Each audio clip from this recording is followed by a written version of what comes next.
بیت المقدس، قبلہ اول، مسجد اقصی، یہ یروشلم میں موجود ہے اور اسلامی اصطلاح میں اس سارے علاقے کو شام کا علاقہ قرار دیا جاتا ہے۔ آج کے دور کا سوریہ جسے شام کہتے ہیں، یہ بہت چھوٹی جگہ ہے۔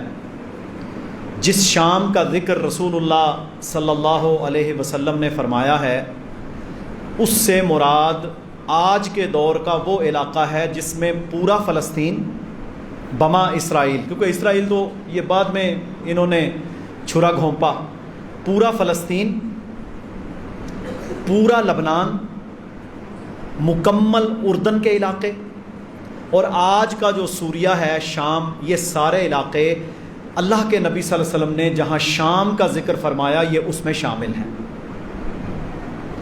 سیدنا ابراہیم علیہ السلام، اسحاق علیہ السلام، یعقوب علیہ السلام، سیدنا یوشع علیہ السلام، موسیٰ علیہ السلام، ان سب جلیل القدر انبیاء نے اپنے لیے شام کے علاقے میں موت کی دعا کی، یعنی یہ اتنا فضیلت والا علاقہ تھا، اور اس سے مراد فلسطین بھی ہے، یہ ذہن میں رہے۔ اس علاقے میں یعنی فلسطین اور اس کے گرد و نواح کے علاقے میں وفات کی دعا کی۔ جس طرح سیدنا عمر رضی اللہ تعالی عنہ یہ دعا کرتے تھے نا کہ اللہم ارزقنا شہادتاً فی سبیلک، یا اللہ مجھے شہادت کی موت عطا فرما اور اپنے نبی کے شہر میں عطا فرما، مدینہ منورہ۔ تو اسی طرح یہ فلسطین کا علاقہ جس کو شام کا علاقہ کہا جاتا تھا، اور اصولاً یہ ہے، یہ اتنی فضیلت کا حامل ہے۔ اچھا، اس کی فضیلت کا اندازہ لگانے کے لیے صرف ایک حدیث کافی ہے، صرف ایک حدیث۔ کون سی؟ رسول اللہ صلی اللہ علیہ وسلم نے فرمایا قیامت کے قریب اللہ رب العالمین کی طرف سے ایک آگ نکالی جائے گی، ایک آگ ہوگی، اور اس آگ کا کام یہ ہوگا کہ وہ ساری دنیا کے اندر گھومے گی اور ساری دنیا کے انسانوں کو ہانکتے ہوئے شام کی طرف لے جائے گی، جہاں پر میدان محشر قائم کیا جائے گا۔ کچھ بات سمجھ آئی ہے؟ نہ میدان محشر مکہ میں ہوگا، نہ مدینہ میں ہوگا، کہاں ہوگا؟ شام، اور شام سے مراد یہ فلسطین کا علاقہ ہے۔ وہ آگ ساری دنیا کے لوگوں کو ہانک کر شام میں لے آئے گی، اور اسی علاقے کے اندر پھر اللہ سبحانہ و تعالی میدان محشر لگائے گا۔ یہ اتنی فضیلت کا علاقہ ہے۔ پھر ایک اور حدیث ہے سنن ابو داود کے اندر، فرمایا قیامت کے قریب مدینہ منورہ ویران ہو جائے گا۔ قیامت کے قریب مدینہ ویران ہو جائے گا، سارے منافقوں کو اپنے اندر سے باہر نکال دے گا۔ مدینہ کی ویرانی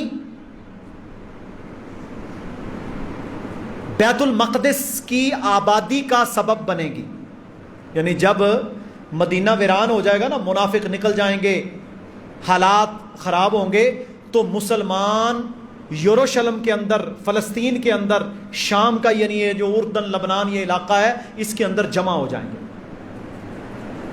بیت المقدس آباد ہو جائے گا۔ اور یہ اتنی فضیلت والے علاقے ہیں کہ جن کے بارے میں اللہ رب العالمین نے قرآن میں فرمایا سبحان الذی اسری بعبدہ لیلا من المسجد الحرام الی المسجد الاقصی، پاک ہے وہ ذات جو اپنے بندے کو لے گئی مسجد حرام سے مسجد اقصی تک، الذی بارکنا حولہ لنریہ من آیاتنا، اللہ تعالیٰ نے وہاں اپنی نشانیاں اپنے پیغمبر محمد صلی اللہ علیہ وسلم کو دکھائیں۔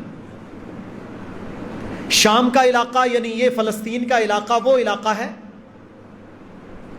جس علاقے میں اللہ کے پیغمبر امام الانبیاء جناب محمد الرسول اللہ صلی اللہ علیہ وسلم نے اپنے سے گزرے ہوئے پہلے سارے نبیوں کو مسجد اقصی کے اندر امامت کروائی. آپ امام تھے, نبی آپ کے مقتدی تھے. یہ وہ جگہ ہے جس جگہ پر اللہ کے نبی صلی اللہ علیہ وسلم کو براق, وہ سواری جو خاص سواری ہے, اس پر بٹھا کر 7 آسمانوں کی سیر کروائی گئی. یہ وہ مقام ہے کہ جس کو موسیٰ علیہ السلام کی قوم کو جب حکم دیا گیا نا کہ تم لوگ ارض المقدس, مقدس سرزمین میں داخل ہو جاؤ, اس سے مراد یہ فلسطین کی سرزمین تھی. صحیح مسلم میں رسول اللہ صلی اللہ علیہ وسلم کا فرمان ہے, لا تشد الرحال الا بثلاثه مساجد. کسی بندے کے لیے جائز نہیں کہ وہ 3 مسجدوں کے علاوہ کسی جگہ کا خاص ثواب کی نیت سے سفر کرے. کوئی دنیا کی جگہ نہیں ہے جہاں پر گھر سے سامان باندھ کر خاص سفر کرنا کہ جی میں وہاں جا کے نماز پڑھوں گا, روزے رکھوں گا, وہاں جا کے عبادت کروں گا, وہاں اعتکاف کروں گا اور مجھے یہاں سے زیادہ ثواب ملے گا. کسی جگہ کا جائز نہیں. ہمارے ہاں کوئی کسی جگہ پہ جا رہا ہے, کوئی کسی جگہ پہ جا رہا ہے, کوئی کہیں جا رہا ہے, کسی نے کوئی دربار بنایا ہوا ہے, کوئی اجمیر شریف سفر کر کے جاتا ہے, کوئی جناب داتا دربار, یہاں سے دنیا ڈنڈے کھانے کے لیے جناب بشتی دروازہ جو بنا ہوا ہے پاک پتن میں شرک کا گڑھ, وہاں پر جاتے ہیں. کوئی دنیا میں میرے نبی نے فرمایا جگہ نہیں ہے جو فضیلت رکھتی ہو سوائے 3 جگہ. کتنی جگہ ہیں جی؟ 3. یہ نوٹ کریں, یہ اپنی اولادوں کو سکھانا ہے ہم نے, ان کو پتا ہو کہ کہاں جانا ہے کہاں نہیں جانا. یہ نہ ہو وہ بھی بستر اٹھا کے چل پڑے اور اپنا عمل بھی برباد اور عقیدہ بھی برباد. 3 مسجدوں کے علاوہ کسی جگہ کا سفر کرنا جائز نہیں ہے خاص ثواب اور زیادہ ثواب لینے کے لیے. مسجد الحرام, بیت اللہ و مسجد ہذا, کیونکہ اللہ کے نبی وہاں موجود تھے نا, فرمایا یہ میری مسجد, مسجد نبوی, اور تیسری مسجد اقصی. ان 3 جگہوں پر خاص سفر کرنا, خاص چھٹی لے کر زیادہ ثواب لینے کی نیت سے جانا جائز ہے, اجر کا باعث ہے. رسول اللہ صلی اللہ علیہ وسلم نے فرمایا میری مسجد یعنی مسجد نبوی میں نماز ادا کرنا وہ مسجد اقصی سے 4 گنا زیادہ ہے, اس کا ثواب 4 گنا زیادہ ہے. بیت اللہ کے اندر نماز ادا کرو گے 1 نماز کا ثواب 1,00,000 نماز کا ملے گا. مسجد نبوی میں نماز ادا کرو گے 1 نماز کا ثواب 1,000 نماز کا ملے گا.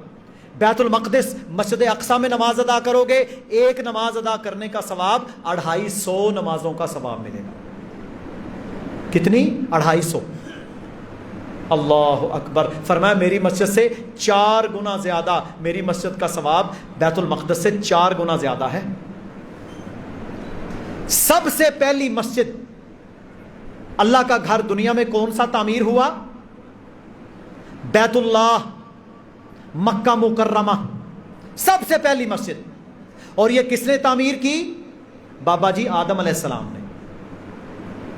یہ دوبارہ جو اس کی تعمیر کا ذکر ہے اسماعیل علیہ السلام اور ابراہیم علیہ السلام, یہ بعد میں دوبارہ اس کی تعمیر ہوئی انہی بنیادوں پر جن پر بابا جی آدم علیہ السلام نے اسے تعمیر کیا تھا. اور اس کی تعمیر اور مسجد اقصی کی پہلی تعمیر کے درمیان 40 سال کا فرق ہے. دنیا میں دوسری مسجد جو بنی وہ مسجد اقصی تھی, جس کو بعد میں اللہ رب العالمین نے سیدنا داؤد علیہ السلام کو حکم دیا کہ آپ اسے تعمیر کریں. انہوں نے آدھی تعمیر کی, فوت ہو گئے. اس کے بعد پھر سلیمان علیہ السلام جو ان کے بیٹے تھے انہوں نے پھر اسے تعمیر کیا. یہ ہے مسجد اقصی. آج کے دور میں آپ دیکھتے ہیں کہ ایک گولڈن کلر کا جسے ڈوم آف راک قبۃ الصخرہ کہتے ہیں, ڈوم آف راک کو لوگ سمجھتے ہیں مسجد اقصی. اصل میں جو سمجھنے والی بات ہے وہ یہ ہے کہ وہ جو علاقہ ہے نا تقریباً 1.5 ایکڑ یا 2 ایکڑ کی جگہ ہے, اس کے اندر 8 مسجدیں ہیں, 8 مساجد. یہ جو قبۃ الصخرہ ہے، یہ گولڈن کلر کا ہے، یہ بعد میں ولید بن عبد الملک نے بنوایا تھا. حضرت عمر کے دور میں اس کی بنیادیں بنی. اس سے پہلے ایک بیسمنٹ کے اندر مسجد ہے، وہ پہلے ہی موجود تھی.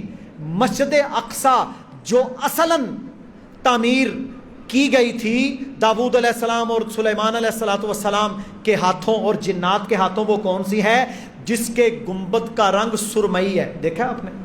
سرمئی کلر، وہ گرے رنگ ہے تقریباً اس کے، وہ لمبی سی مسجد ہے. وہ ہے اصلاً مسجد اقصیٰ، جس کے اندر یہودی یہ کہتے ہیں کہ یہاں ہیکل سلیمانی ہے اور ہماری عبادت گاہ ہے، ہم اسے گرا کر ہیکل سلیمانی بنائیں گے. یہ انہوں نے اپنا عقیدہ بنایا ہوا ہے. اور وہاں پر ایک دیوار گریا ہے. یہودیوں کی عبادت کیا ہے؟ آنکھیں بند کر کے، لائٹیں بند کر کے، جناب وہ جس طرح ہمارے ہاں نہیں لوگ بھنگڑے ڈالتے اور حال پہ گیا جی اور ذکر کی، بالکل بعینی ہی آپ ان کی عبادت کا حال دیکھیں تو آنکھیں بند، لائٹیں بند، اس دیوار سے چپکے ہوتے ہیں اور ایسے ایسے جھوم رہے ہوتے ہیں. یہ یہودیوں کی عبادت ہے.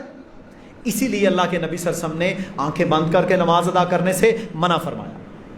بالکل اندھیرا کر کے، اگر تو مجبوری ہو الگ بات ہے، عبادت کرنے سے منع فرمایا کہ یہودیوں کی مخالفت ہو.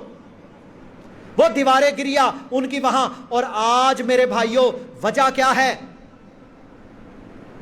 پاکستان بننے سے تقریباً 1 سال قبل اور اس سے 2-3 سال 4 سال پہلے، دوسری عالمی جنگ سے پہلے کیا ہوا؟ عیسائیوں کا ایک شخص جس کا نام تھا ایڈولف ہٹلر، آپ نے سنا ہے نام نا ہٹلر کا، ایڈولف ہٹلر، جو کہ جرمن کی سلطنت کا حکمران تھا، عیسائی تھا. اس شخص نے دوسری عالمی جنگ میں امریکہ اور برطانیہ کے خلاف لڑائی لڑی. اس وقت یہ سپر پاور تھی. بہت بڑا مارکا ہوا، کروڑوں لوگ مرے. آج یہ کیا کہتے ہیں؟ مسلمان دہشت گرد، فلسطینی دہشت گرد، کشمیری دہشت گرد، فلاں دہشت گرد. سب سے بڑے دہشت گرد یہ خود ہیں. پہلی اور دوسری عالمی جنگ میں جتنے لوگ مرے ہیں میرے بھائیوں، یہ جنگیں ہیں ہی ساری عیسائیوں کی تھی، اپنی ان کی. جتنے لوگ قتل ہوئے ہیں ان کی تعداد ہزاروں میں نہیں ہے، لاکھوں میں بھی نہیں ہے، بلکہ کروڑوں میں ہے. کروڑوں کی تعداد میں لوگ پہلی اور دوسری عالمی جنگ میں مرے. اور ساری ان آج کے نام نہاد امن پسندوں کی ذاتی جنگیں تھیں. جاپان میں جب وہ شکست نہیں مان رہا تھا، ہیروشیما اور ناگاساکی پر امریکہ نے 2 ایٹم بم چلائے، جن سے اس وقت 60 لاکھ لوگ لقمہ اجل بنے.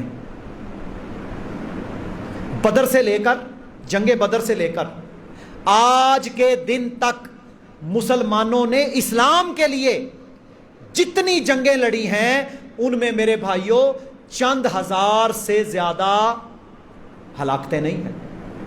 چند لاکھ، 1400 سال. کیونکہ اسلام ظلم نہیں کرتا،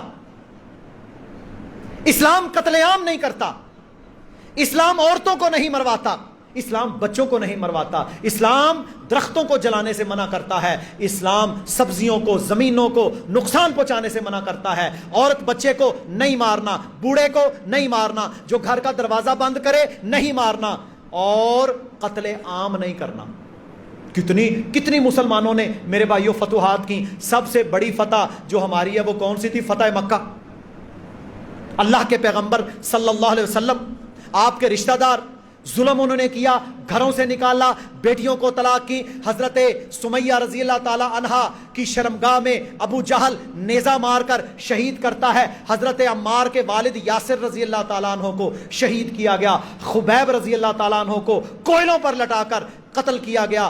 کیا کیا کچھ ظلم انہوں نے نہیں کیے تھے. اس کے باوجود اللہ کے پیغمبر رحمت للعالمین صلی اللہ علیہ وسلم نے کیا فرمایا؟ لا تثریب علیکم اليوم، آج کسی سے کوئی بدلہ نہیں لیا جائے گا، میں وہی بات کروں گا جو میرے بھائی یوسف نے کی. ثابت کیا ہوا؟ اسلام انسانیت کا دشمن نہیں ہے. 1946